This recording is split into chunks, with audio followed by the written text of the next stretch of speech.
Hi friends, நாங்கள் இன்னைக்கு சால மீன் தான் வாங்கியிருந்தோம். அதில் எல்லா மீனையும் வந்து பொரிச்சிட்டு கொஞ்சம் மீன் மட்டும் கொஞ்சம் டிஃப்ரெண்ட்டாக பண்ணலாம் அப்படின்னு எடுத்து வச்சுருக்கேன்.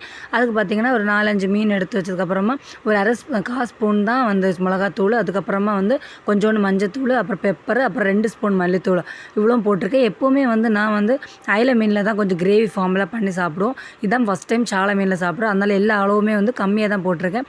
எப்போவுமே அயில மீனில் வந்து ஒரு 1.5 ஸ்பூன் மிளகாத்தூள்னா 3 ஸ்பூன் மல்லித்தூள் வச்சு போடுவோம். இதில் வந்து எல்லாமே கம்மியாக போட்டு கொஞ்சம் புளி தண்ணியும் அப்புறமா வந்து உப்பும் ஊற்றி நம்ம மிக்ஸ் பண்ணி விட்டதுக்கப்புறமா எல்லா மீனையுமே வந்து எல்லாத்துலேயும் படுற மாதிரி நல்லா மிக்ஸ் பண்ணி விட்டுறணும்.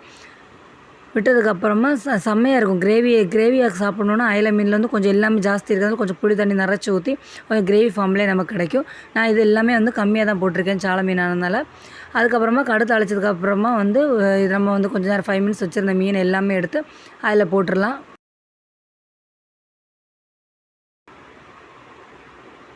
எல்லா மீனும் அதில் போட்டதுக்கப்புறமா மீதி இருக்க அந்த தண்ணி இருக்குல்ல, நான் கம்மியாக தான் எல்லாம் ஊற்றுறதுனால கம்மியாக தான் இருக்குது. கிரேவி கொஞ்சோண்டு அதில் போட்டுக்கலாம். எப்போவுமே நம்ம ஜாஸ்தி புளி தண்ணி வேணும்னா போட்டுக்கலாம். போட்டு மல்லித்தூள் கொஞ்சம் ஜாஸ்தியாக போட்டால் போதும். செம்மையாக இப்போ நம்ம ஒரு மீன் குழம்பு சாப்பிட்ற மாதிரி கிரேவி ஃபார்ம்லேயே கிடச்சிடும். அதுக்கப்புறமா இதை அப்படியே போட்டு மூடி வச்சு வேக வச்சிடலாம். ஒரு 2 மினிட்ஸில் நல்லா ஆய் வந்தோடனே ரெடி ஆகிடும். ரொம்ப நேரம் வேக வச்சுன்னா அது தீ அடியில் பிடிச்சிடும். அதனால் ஒரு ஆய் வந்தோடனே ரெடி ஆகிடுச்சு பாருங்கள். அந்த சைடு நல்லா வெந்து வந்திருக்கும். அது எல்லாமே திருப்பி போட்டுடலாம்.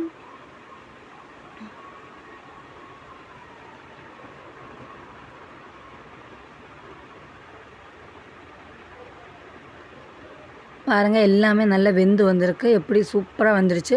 அதே மாதிரி அடுத்தும் இதை மூடி வச்சிடலாம். ஒரு ஆவி வந்தோடனே அதுவும் ரெடி ஆகிடும். பாருங்கள், நம்ம மீன் ரெடி ஆகிடுச்சு. நல்ல வாசனையாகவும் இருக்குது.